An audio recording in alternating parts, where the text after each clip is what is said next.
All right, welcome to Voices of the Valley, episode 7. I'm here with Krista Appelquist, Moraine faculty member. How are you doing today? I'm doing great. Thanks for having me. No problem. Thank you for coming, taking time out of your day coming here. It's honestly means a lot. You know, this is just a startup kind of thing, so it's awesome that you're here.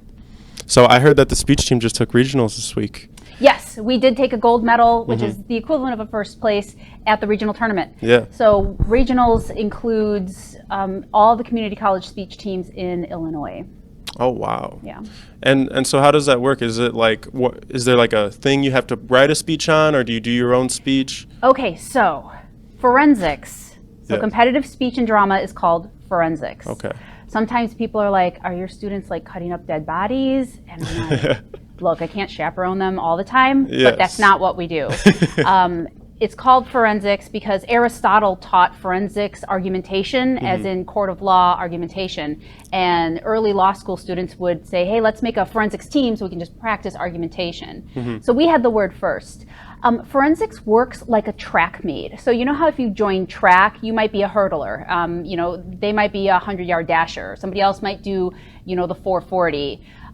We have that, but we have informative speaking, we have persuasive speaking, we have humorous speaking, and then we've got a whole slew of drama events, poetry, monologue. We have a dialogue where it's actually two competitors talking to each other, and then there's one that kind of mixes them. So, and then we've got the off-the-cuff events where you get a topic and you have about 2 minutes to think, and then you write a 5-minute speech. Not write, but kind of mentally prepare one on a note card and then give it. Wow, that's awesome. And so you took gold in what categories? Well, like a track team, you know, you could go to a tournament and just win your event. So you could win informative speaking, say, as a competitor. Yeah. But then everyone else on your team didn't even make it to finals. And then you get that personal award, yay. But every individual who gets to finals and gets an award accumulates points toward the team. Yeah. So the team's trophy at state, we took second place. At regionals, we took a gold. And it would be too long for me to name all the different speeches and what they earned. Yes. You know, so like, for example, I had several students win first place in the humorous event. And well, I had one win first place, one win second place, you know, one win like fourth. That's just how it goes. And so if somebody takes second, I'm like, who beat you? Oh, a kid from our team, it's fine. You know, so it's just so many. Oh, wow, that's awesome. Yeah. So what got you into like being the speech coach? Like what's your drive for it? Weirdest thing. So, you know how there's those people who knew what they wanted to major in since they were born and they've just followed this one path? That's my older sister. Right? Yes. Oh my gosh, I'm so envious of those people. I was lost. Yeah, I had me too. no idea. I had no idea.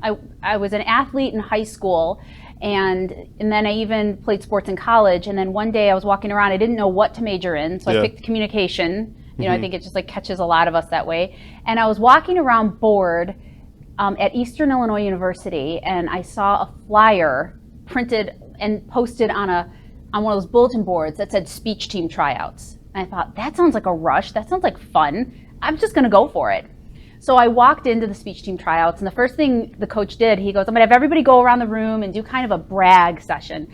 And people were like, yeah, I was first place in high school persuasion, and everyone's doing it. And they got to me, and I actually stood up and said, I'm so sorry, I don't belong here. I've actually never done speech team, you know, so, and they all were so nice. They go, sit down. No, you're going to be great. And so I walked onto my college speech team and found success there. And then when I graduated, I went to Northern Illinois University, and they said, hey, we need somebody to help coach. And, you know, we got good recommendations from you. So then I started coaching there. And then in grad school, I started looking for jobs, and I saw Moraine Valley hiring a full-time speech faculty member, forensics preferred. And those 2 words, I was like, oh, I'm on it, you know. And then that was a long time ago. I started teaching here at Moraine when I was 25. Oh, wow. Thank goodness, because I was just old enough to get hotel rooms and a van for the team. If I had been any younger, like I would have had to have like somebody sign off on all of that. Yeah, because I think 25 is that age for the rent. Yeah. Right? To rent stuff. Yeah, that's cool. How, like, when you started and saw that flyer, like, I think it's so awesome that you like completely went for it, like even though you didn't ever do it before. Because I think there's a lot of people that like don't have that in them, where they see something, it's kind of intimidating. At least that is for me. Like if I see something like that and I've never done it, I just like, I shy away from it because like I've never gone for it. But it's crazy that you had like that intuition to just go for it. There are so many students I recruit and they're like, I'm interested, but I've never done it. I'm like, that's Yeah. okay. Yes.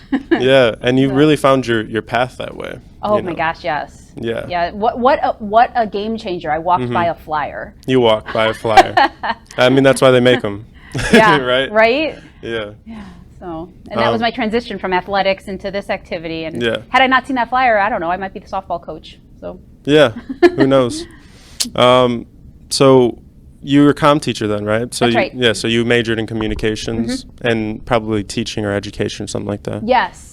When you go to graduate school, you can pick sort of a focus. Yeah. And so I focused on rhetoric. It's, the study of persuasion. Yeah. And I did do a teaching graduate assistantship. That's where they say, hey, we'll pay you a little tiny bit of money if you teach freshman comm classes. Yeah. And so I did that. And I coached the speech team. So that was the experience. That was all the experience I had, but it was 2 years worth. Yeah, that's cool. So do you have a PhD or just a master's? Nope, just a master's That's degree. awesome. Yep, I don't have much interest in my field beyond competitive public speaking and the basic speech courses. And Yeah. I teach an argument course as well. So there's an argumentation course and a basic public speaking course. So you're like, you found that flyer and you just became like in your career, all that speech, Yep. all that. That's awesome. Like just that one little thing, like, I don't know, it seems like a moment in time that was, but it's just like a pathways just kind of crossed. It was like a new chapter being written. I'm like, Yes. this looks fun. Then almost didn't do it, and then had so much fun. But the program I was in, it was one of those open door programs. Anyone can join who's willing to work hard. Yeah, exactly. So not all speech teams are like that. Some are like, we either recruited you out of high school or don't talk to us. And this was one of those educational type of programs. And so, as you can guess, that's what we've created here at Moraine Valley. Anyone is welcome to walk into this speech team, regardless of experience. And did you have like an innate fear of public speaking? Terribly. Terribly. So that might be another reason why too, just like get over that, Oh my gosh. It was so hard. I was terribly nervous in classes or in competition. The only difference between me and other people, everyone feels very nervous for public speaking, is that I wanted to do it. I wanted to conquer it. It was so fun for me. To really challenge yourself like that. Yeah, interesting. And, I also heard that you're a stand-up comedian. Yes. You do stand-up. So this is going to sound like a familiar theme. Yes. But we have that event in forensics, the humorous speaking. Yes. So for years, I'd written jokes for other people, jokes that wouldn't even make sense if I said them. Just I'd helped, coach those speeches and coach the humor. And then one day, at age 42, I was like, I want to go try stand-up comedy. Yeah. And that was my opening line. I walked into the open mic and I said, I just started, this is my first time doing stand-up comedy and I'm 42 years old. So for you young people, I want you to remember, this is what a midlife crisis looks like, So I think it so does funny. just fall in line with that theme of, I don't care if I've done it before. I don't care how old I am. Let's try this. Yeah. And it's a blast. Oh my gosh. I love it. It's so much fun. Yeah. I've grown up watching stand-up with my dad, at late nights. Yeah, like Jim Gaffigan was probably one of the first ones I've ever watched. Huge. Yeah. My uncle does stand-up as well. Really? Yeah, I went and I visited him in LA over the summer, and I actually saw him do stand-up. For the first time, I saw stand-up in a club. And I went there because he does like an internet news show where it's like more journalism and reporting kind of thing. But he does it from his own like lens, his own comedic, And so he just, I saw him do stand-up. I was like, I don't know if if I want to do stand-up or if I want to do this, because stand-up looks like so much fun. And like it does. It looks crazy. It looks like a blast. But I know it's like a rise and grind kind of thing. You got to keep doing it if you want to make it. But it seems like you just kind of want to do it to, again, conquer a fear maybe, or like. I have no interest in making it. Yes. People ask me, well, why are you, these things are like Monday nights. Sometimes they do these contests that are like Thursday nights. It's late at school. Like, why are you doing this? It's just fun. Just the process of getting up there and working a room. It's just fun. Like, I don't want the speech team to have all the fun. Like, I want to have my spotlight too. And and I like listening to the other comics too. Comedy is one of my favorite things to listen to. Yeah. And it sounds like awesome what your uncle does, because it brings in probably bigger topics Yes. and more intellectual material combined with humor. So. Yes, exactly. So, I mean, he just, his big thing is that he's reporting it differently than all the mainstream news media platforms that do it, because it seems like they all kind of have the same rhetoric. They all kind of have the same bias. They're all paid by the same person. Yes, they're all owned by the same people. So I love that you know that. That's yes, a whole unit in my class. It's a whole unit. Information literacy unit. Yes. That's awesome. Yeah, I know that just because of him, probably. Like, just having him in my life opened my mind up a lot to, like, our politics and the way that media is run and stuff like that. Or talking to students from other countries. Yes. They can, like, call out our narratives and how, like, limited they are and how politicized for profit they are, especially if it's TV news network, and it's just so limiting. Wow. Yeah. I never knew that. I never knew that they could call it out like it's that obvious. The students from another country can. Because they're like, that is not how our country is covering the Israeli-Palestinian conflict. Yeah. You know? So things like that. Yeah, and I don't know if there's like, they're all owned by the same person, and that's like really like what kind of, I don't know, it's not like a free news media outlet anymore. It's not like something that I don't know, actually provides good information. The news conglomerate. Yeah, exactly. Here's a way to shape this narrative that's very profitable. Let's run it this way on all the networks. You know? And then we'll tell everybody that we're the real news source and that all the other news sources are bad. Exactly. It just, they create like a fake conflict between them. Right. The engineered, oh my gosh, like the engineered conflict. One of my favorites goes way back, like more than a decade, I think, was Fox News's War on Christmas. Like, there's a war on Christmas, just like in the movies. There are so many examples of that, but they're constantly picking something, and they are after us. I don't know who the they is. It's just, they use fear, and it affects people. Yeah. There are media studies that show that people who watch too much TV news are fearful and full of angst. Yeah, I remember I read a book back in high school. It's called Manufacturing Consent by Noam Chomsky.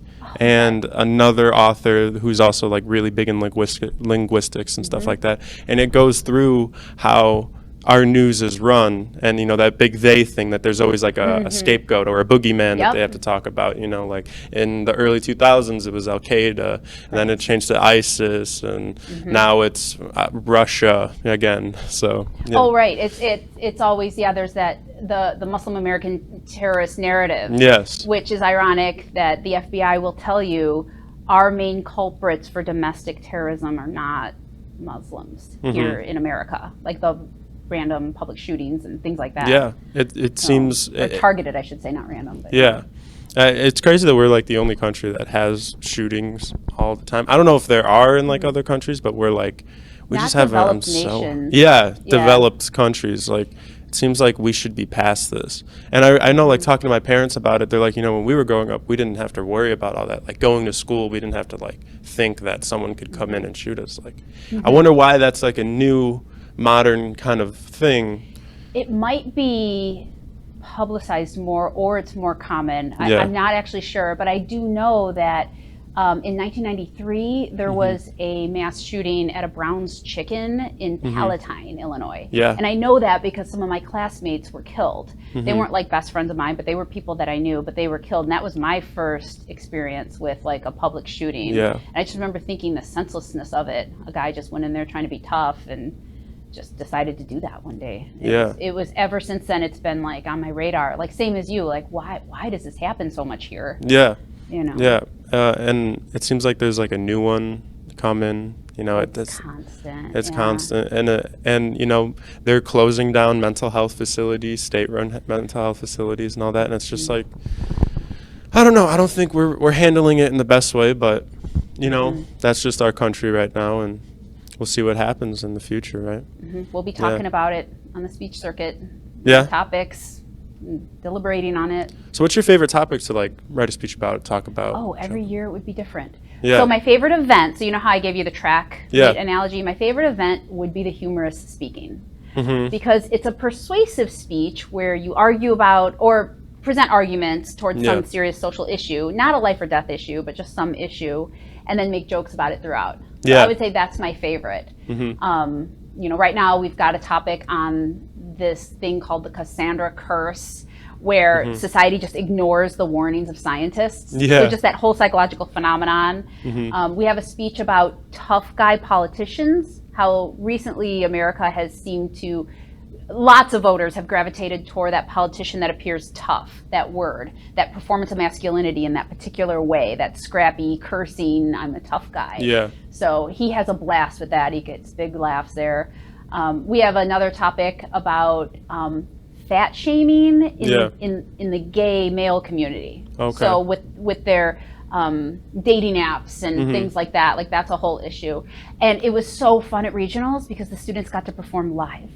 So they got to be in a room with real people laughing at their jokes. So that's awesome. It was fun. Yeah. So what was yours though? Like when you were in college what's the one you can remember mostly? I did a speech on, I did a persuasive speech on herbal remedies. Yeah. They were like largely unregulated in the late 90s. So it was killing people and it was a problem, and I argued for policy change on that.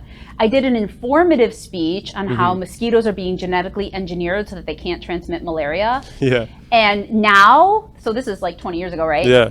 Now they actually, I think, are doing it. Like they're actually genetically engineering the mosquitoes. So I was giving it as a prototype. This one day will happen. Yeah. I did impromptu speaking. That's where you get the random topic and you just have 2 minutes to just think and come up with something. Yep. Yeah. I did a prose. That's where you perform a story. Yeah. But you like take on the first person character and you tell the story. Yeah, that's awesome though. Like, so that had you traveling like around the country, right? Doing speeches. Oh yeah. Yeah. Yeah. In college, we traveled a lot. Like every weekend, every other weekend. We went to Kentucky. We went to Arizona. We went to all kinds of places in Illinois. And now here at the community college level, we stay pretty local. We go to area suburbs. But in 2 weeks, we're going to St. Louis, Missouri for the national tournament. Yeah. Yeah.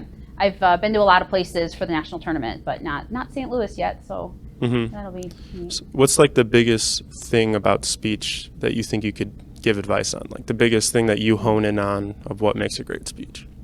Always think of your audience. Yeah. Who are they? What would they find funny? How would they react? I'm always in their heads. Yeah. You know, for everything. My second piece of advice would be to definitely practice the speech out loud because it's a very different process than writing. Yeah. So do you sound like you? Do you sound conversational? Do you sound good? That's how I edit my articles.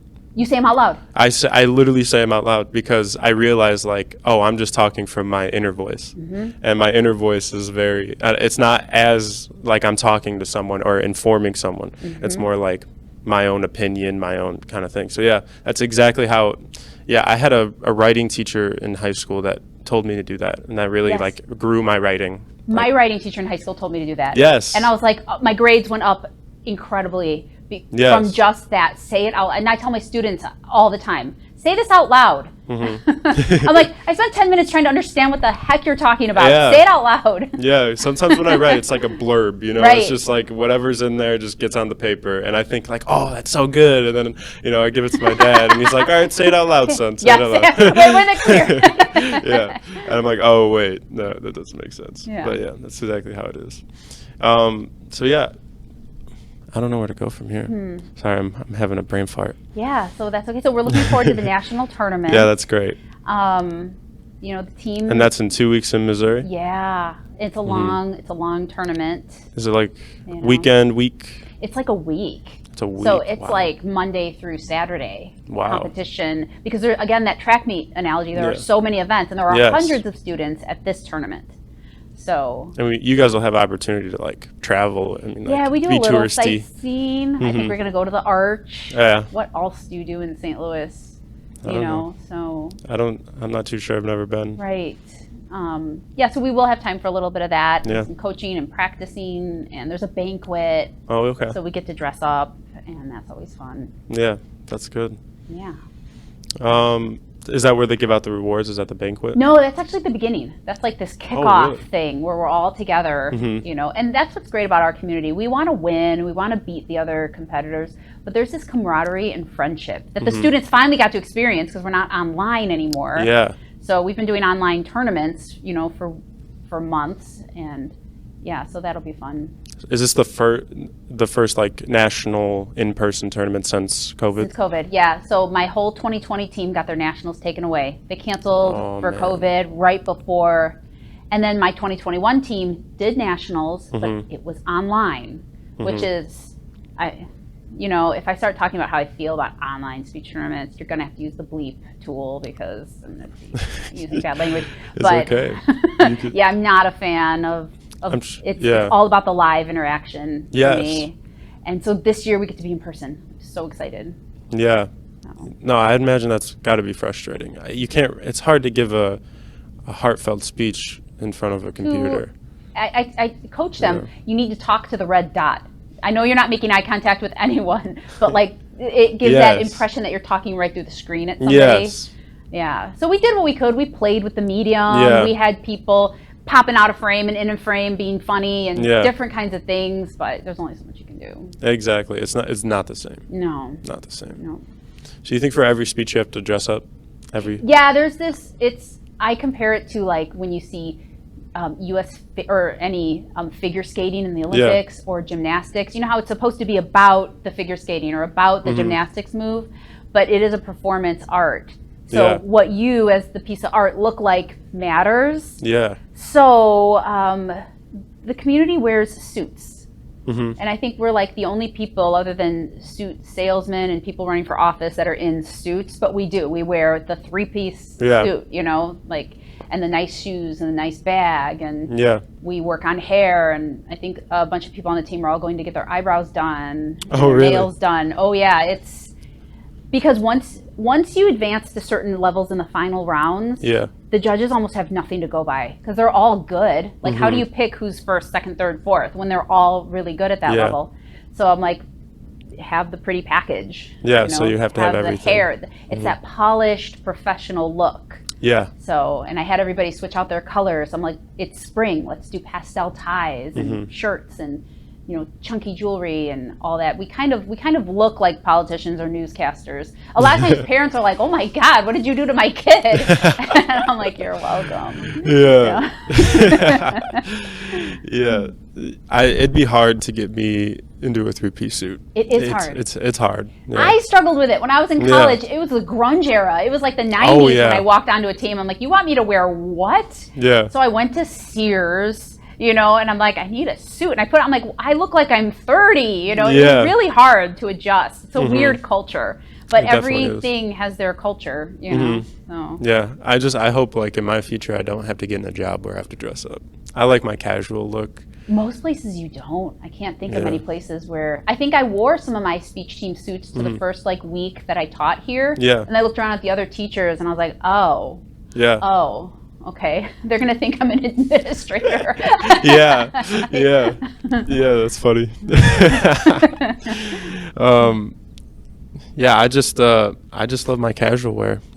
My parents have always tried to get me, even like, I don't know, at celebrations, graduations, dress up. If it's school dances, it's just like, I hate it. It's hard because every single person in your generation has writing on their clothing. Yes. It's always like some kind of label, some kind of writing. Or a band that you have no idea who it is. Not you, but your generation. They're walking around. I'm like, oh my God, Led Zeppelin. And they're like, I don't know any of the songs. Yeah, Nirvana. Target has a shirt. I'm like, I'm seeing that Nirvana, AC/DC. Yeah, probably one of the biggest clothing brands right now is Nirvana. Right. Yeah. And I'm like, it smells like Teen Spirit. And they're like, what are you saying to me? I'm like, oh. Yeah. They don't get it. They don't get it, man. Yeah, I grew up right after that grunge era where like pop punk really came into the fold. I remember that's like the first stuff I heard. The first song I ever remember hearing was Shadow of a Day by Linkin Park. Oh yeah. Linkin Park. Yeah. That's some hard stuff. Some hard stuff. Yeah. But I grew up right after that grunge era, and my sister was super into like the screamo, heavy metal kind of when that was really, really big. It still is big, but it's phased out a little bit more now, I think. Limp Bizkit. Yeah, more like let me see, like Bring Me the Horizon, Suicide Silence, Slipknot. I don't listen to them, but I know the very sound. Angry music. Yep, the screaming. Yes, totally heard it. Yes, totally a thing. Totally the first things I was into listening to. I mean, that was my older sister. So like when you're a younger child, you're always trying to be like them. To what, right? Yeah. So that's exactly. What about you? What do you think was your first like intro to music? Okay, so go back to early 90s. Early 90s. The hard rocker, Motley Crue, Poison, okay. rock anthems that quickly became just a pariah of the whole scene. Everybody's like, ew, you know, what's the huge hair and the black choker and and they're like, stop. We're going to introduce this thing called like alternative rock. And then it got more that grungy, and then the Nirvana and the Pearl Jam and all that came. And it was fine. I was like into it. I'm like, as long as it's not house music, if anyone can define that. So, and that was fine. But yeah, I got out of that. I had the Motley Crue poster and all that hard rock stuff. And that was just I was in high school. That was what was in. You know, that's what everybody was listening to. And then after that, I love Red Hot Chili Peppers. Yeah. So my mom does too. Yeah. That's her favorite band. It's a great band. That's a great one. It's not the screamy, but it's got a sound. Yeah. You know. Yeah. And thank goodness it's not. Sometimes I'm embarrassed, like when I go back and listen to like Motley Crue's lyrics or whatever. I'm like, really? I don't think I knew what they were saying, but. Yeah, it seems like in music, what I've noticed is like there's a big like a scene comes out, right? A new genre, new scene, whatever, and it's more like progressive. So like they keep making like these new music, this new sound and everything, and then it changes into more of like an image. And then it's like that 80s rock. So like think of 70s rock to 80s rock and compare that. And like people start getting the crazy hair, leather stuff, you know, all that kind of crap. And then you get, I think there's like a counterculture to everything like that comes out of that. So like there's a counterculture with grunge that was to 80s. And then, you know, even with hip hop right now, like it started off in the 90s when it first started getting really big, you know, just progressive kind of boom bap music where guys were literally given like poems out over a beat.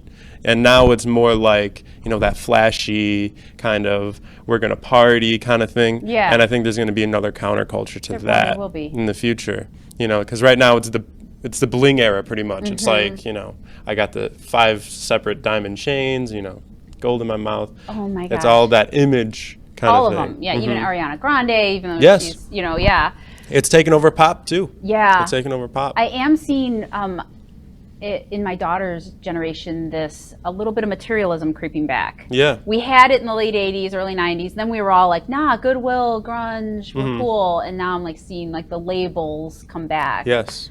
I'm like, oh. It's all coming. Yeah. And I wish it didn't, but like, you know, I was never like a label kind of guy. Right. I've always was like, growing up, I've always been like, oh, I want to do something outside the norm. I want to like not be what everyone else is doing and do my own kind of thing. Yep. You know, I think that's why I never really was like into like any like school events or like anything like that. I was more, you know, I was a Boy Scout for most of my life. So I was just always going camping, always outside. You know, that's where I kind of learned to be around boys because I grew up with 2 older sisters, you know, so I was just like, I was just caught in like this little thing where I felt like I was kind of separate from the mainstream, you know, and that's kind of where I've always kind of wanted to be. That's, to bring it back full circle, what you just described is the typical speech team student. Really? I mean, who signs up to engage in competitive public speaking? Like, who does that? These are those people that are like, I'm not really mainstream. I don't care. It's not that I don't fit in. I don't care to try to fit in. I'm different. And I get this conglomerate of people that are so different and so not in the mainstream. Yeah. In so many ways. Yeah. I love hearing like the passion about it. Like, I just love hearing people passionately talk about what they love. And I could just really get it all from you. Like, it's just pouring out. Yeah. It's awesome. Yeah. Yeah. So I think this is a good spot to end off. Yeah. Speaking of speech team, I do have to go coach one of them in like 10 minutes. So. All right. Sounds good. Thank you for coming on. Yes. That was great. That was great. Thank you.